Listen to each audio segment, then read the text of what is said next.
बिस्मिल्लाहिर्रहमानिर्रहीम।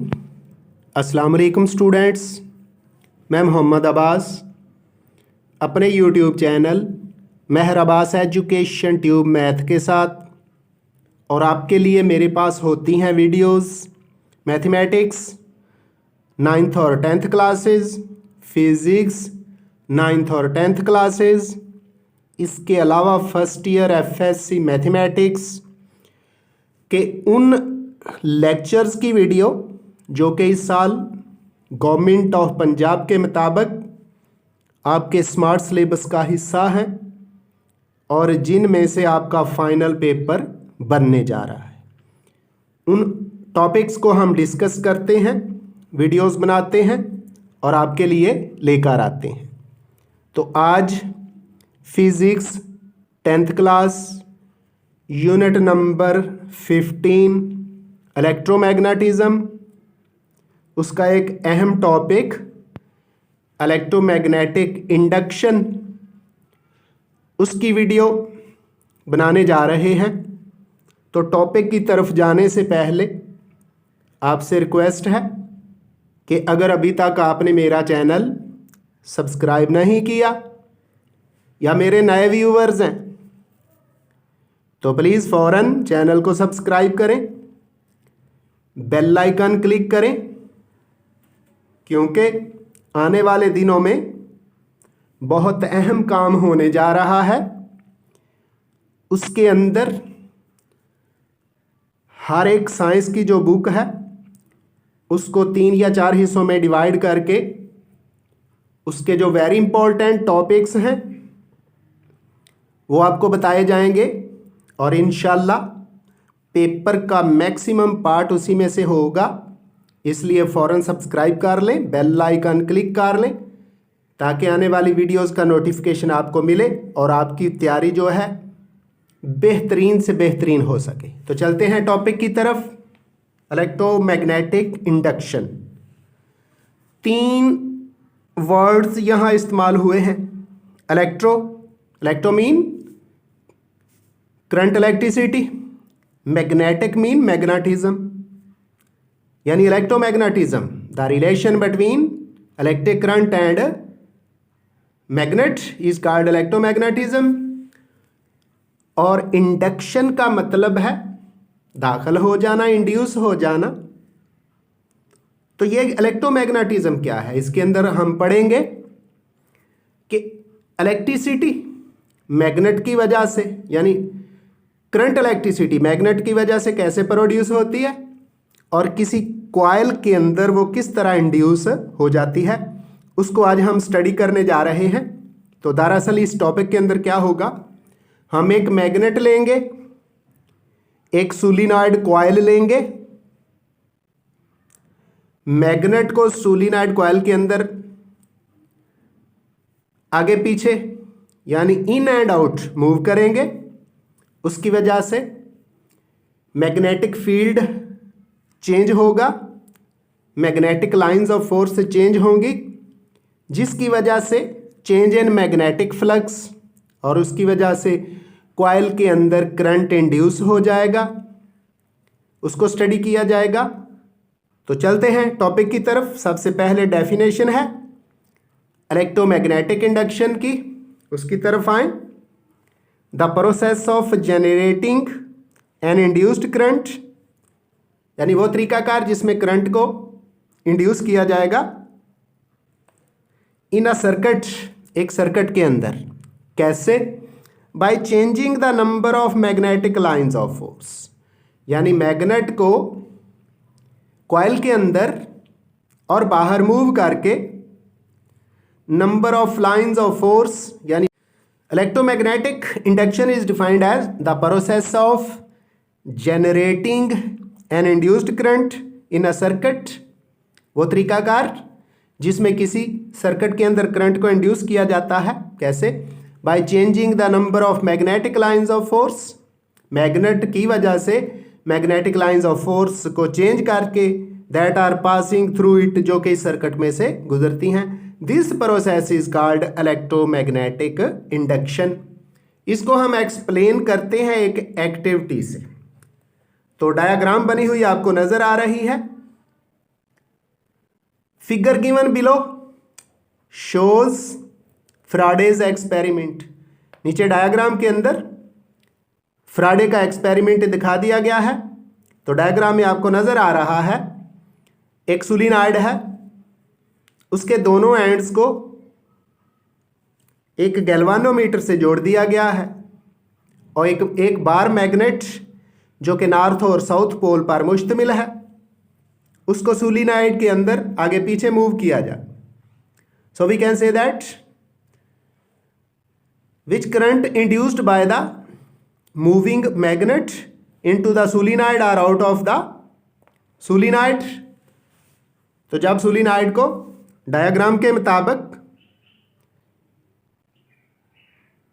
मैग्नेट को आगे पीछे मूव किया जाता है सोलेनॉइड के अंदर, तो जब मैग्नेट इनसाइड यानी सोलेनॉइड के अंदर मूव करता है तो सोलेनॉइड में करंट जो इंड्यूस होता है उसकी डायरेक्शन गैल्वानोमीटर से, उसकी नीडल से, उसकी सुई से पॉजिटिव की तरफ होती है। अब इसका अपोजिट यानी जब सोलेनॉइड से मैग्नेट बार को बाहर की तरफ खींचा जाता है तो फिर भी करंट इंड्यूस होता है, लेकिन इस वक्त डायग्राम के मुताबिक और प्रैक्टिकली गैल्वानोमीटर की नीडल की डायरेक्शन एंटी क्लॉकवाइज होती है। रिजल्ट क्या निकला? जब सोलेनॉइड के अंदर बार मैग्नेट को एंटर किया जाता है तो करंट की डायरेक्शन गैल्वानोमीटर के मुताबिक नीडल जो है क्लॉकवाइज घूमती है, करंट की डायरेक्शन एक तरफ होती है, और जब मैग्नेट बार को सोलेनॉइड से पीछे की तरफ खींचा जाता है तो करंट की डायरेक्शन अपोजिट हो जाती है। इस तरह मैग्नेट बार को सोलेनॉइड के अंदर आगे पीछे मूव करने से दोनों सूरतों में सोलेनॉइड के अंदर करंट इंड्यूस होता है, जो कि डायग्राम के अंदर दिखा दिया गया है जी। तो तीन फॉर्म बनी। जब मैग्नेट को सोलेनॉइड के अंदर इनसाइड मूव किया जाता है तो करंट की डायरेक्शन एक होती है, यानी जो गैल्वानोमीटर है उसकी नीडल क्लॉकवाइज घूमती है। जब बार मैग्नेट को पीछे खींचा जाता है तो करंट की डायरेक्शन पहले से अपोजिट होती है, यानी गैल्वानोमीटर की नीडल डायग्राम के मुताबिक एंटी क्लॉकवाइज मूव कर जाती है। लेकिन जब मैग्नेट स्टेशनरी होता है, no current is induced in the solenoid or circuit, तो फिर सर्किट के अंदर कोई करंट फ्लो नहीं करता और गैल्वानोमीटर की नीडल भी अपनी जगह पे रहती है। When the magnet is moved towards the solenoid, the needle of the galvanometer deflects towards right, indicating that a current is being induced in the solenoid. यानी जब बार मैग्नेट को आगे मूव करते हैं तो गैल्वानोमीटर की नीडल की direction right side पे होती है, मीन करंट इंड्यूस हो गया। When the magnet is pulled away from the solenoid, the galvanometer deflects towards left. Galvanometer की जो डिफ्लेक्शन है वो लेफ्ट साइड पे होती है, again indicating that induced current is in the solenoid is in the opposite direction but flowing in the solenoid. But when the magnet is stationary, no deflection take place and no current is passing through the solenoid as shown in the diagram.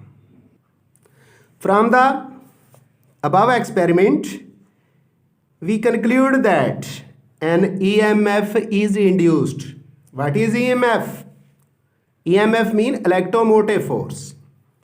ये उस वक्त produce होती है जब bar magnet solenoid के अंदर in and outside move करता है तो इलेक्ट्रोमोटिव फोर्स प्रोड्यूस होती है। यही इलेक्ट्रोमोटिव फोर्स कॉइल के अंदर इंड्यूस हो जाती है। In the coil when there is a relative motion between the coil and the magnet. Relative motion mean magnet bar solenoid के अंदर या बाहर मूव करे, या इसका अपोजिट भी हो सकता है, मैग्नेट बार स्टेशनरी हो, सोलेनॉइड यानी कॉइल मैग्नेट पर आगे या पीछे मूव कर रही हो, तो दोनों सूरतों में ईएमएफ प्रोड्यूस होता है, इलेक्ट्रोमोटिव फोर्स प्रोड्यूस होती है और सोलेनॉइड में करंट इंड्यूस हो जाता है। This phenomenon in which an EMF is induced due to the relative motion between the coil and the magnet is called electromagnetic induction।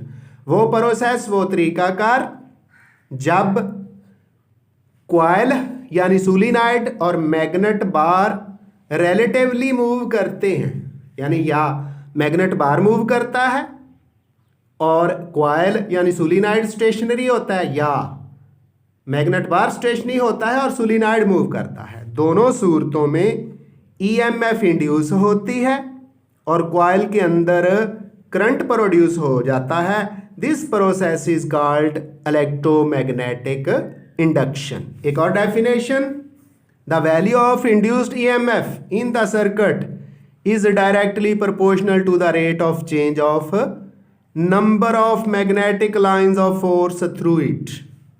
Ji, solenoid के अंदर जो ईएमएफ यानी सर्किट के अंदर जो ईएमएफ इंड्यूस होता है वो डायरेक्टली प्रोपोर्शनल होता है कि सोलेनॉइड के अंदर से जो मैग्नेटिक लाइंस ऑफ फोर्स गुजर रही हैं उनका नंबर क्या है, उनकी तादाद क्या है। अगर सोलेनॉइड में से गुजरने वाली मैग्नेटिक लाइंस ऑफ फोर्स की तादाद बढ़ जाएगी तो ईएमएफ भी बढ़ जाएगा और करंट भी ज़्यादा इंड्यूस होगा। और अगर number of lines of the magnetic field are reduced, यानी मैग्नेटिक लाइंस ऑफ फोर्स की तादाद कम हो गई तो ईएमएफ कम होगा, और ईएमएफ कम हुआ तो इंड्यूस्ड करंट की वैल्यू भी कम हो जाती है, मीन डायरेक्टली प्रोपोर्शनल हैं। This is called Faraday's law of electromagnetic induction. इस डेफिनेशन के मुताबिक इसको क्या कहते हैं, Faraday's law of electromagnetic induction क्या है कि जो ईएमएफ की वैल्यू सर्किट के अंदर इंड्यूस होती है वो नंबर ऑफ लाइंस जो मैग्नेटिक फील्ड की होती हैं और सोलेनॉइड के अंदर से गुजरती हैं, जो वो चेंज होती हैं उसके डायरेक्टली प्रोपोर्शनल। यानी अगर नंबर ऑफ लाइंस ज़्यादा पास करेंगी सोलेनॉइड में से तो ईएमएफ ज़्यादा होगा, और अगर कम पास करेंगी तो ईएमएफ भी कम होता है। इसको हम फैराडेज का लॉ कहते हैं जो कि इलेक्ट्रोमैग्नेटिक इंडक्शन से मुतल्लिका है। जी आगे इसका result, factors affecting induced EMF. ये जो सर्किट के अंदर सोलेनॉइड के अंदर बार मैग्नेट की वजह से करंट इंड्यूस हुआ है, इसकी मैग्नीट्यूड किन फैक्टर्स पर डिपेंड करती है। The magnitude of induced EMF in a circuit depends upon the following factors. तो डियर स्टूडेंट्स, आपकी बुक में 2 फैक्टर्स लिख दिए गए हैं, मैंने एक तीसरा फैक्टर भी शामिल कर दिया है जिस पर ईएमएफ डिपेंड करता है। Number 1, speed of relative motion of coil and the magnet. सुन लें, जितनी स्पीड के साथ बार मैग्नेट कॉइल के अंदर आगे पीछे मूव करेगा, या बार मैग्नेट अगर स्टेशनरी है तो जिस स्पीड के साथ, जितनी ज़्यादा स्पीड से कॉइल बार मैग्नेट पर आगे पीछे मूव करेगा, स्पीड बढ़ेगी तो ईएमएफ ज़्यादा होगा और स्पीड कम होगी तो ईएमएफ कम होगा। Number 2, number of turns of the coil. वो कॉइल मूव कर रहा है या मैग्नेट बार मूव कर रहा है। अगर जो सोलेनॉइड है उसके जो रिंग्स हैं, उसकी जो टर्न्स हैं, उसके जो चक्कर हैं, पंजाबी दे विच जेड़े होंदे वाल ने, अगर उनकी तादाद ज़्यादा होगी तो सोलेनॉइड के अंदर इंड्यूस होने वाला ईएमएफ ज़्यादा होगा। जब ईएमएफ ज़्यादा होगा तो करंट का फ्लो भी ज़्यादा होगा। तीसरा फैक्टर जिस पर डिपेंड कर रहा है EMF of the solenoid, strength of the magnet. तो डियर स्टूडेंट्स, वो मैग्नेट, वो बार मैग्नेट जिसको सोलिनॉइड के इनसाइड और आउटसाइड मूव किया जा रहा है, अगर उसकी अपनी स्ट्रेंथ कम होगी तो ईएमएफ कम इंड्यूस होगा, और अगर मैग्नेट स्ट्रांग होगा तो ईएमएफ की वैल्यू भी ज़्यादा होगी। यानी ये तीनों factors, speed, number of turns और स्ट्रेंथ ऑफ मैग्नेट बढ़ने से सोलिनॉइड यानी सर्किट के अंदर इंड्यूस होने वाला ईएमएफ बढ़ जाता है। जब ईएमएफ बढ़ जाता है तो फ्लो करने वाला करंट भी बढ़ जाता है, जिसको क्लियरली हम गैल्वानोमीटर की नीडल की डिफ्लेक्शन से देख सकते हैं। आइंदा मिलेंगे एक नई वीडियो के साथ। दुआओं में याद रखिएगा। अल्लाह हाफिज़।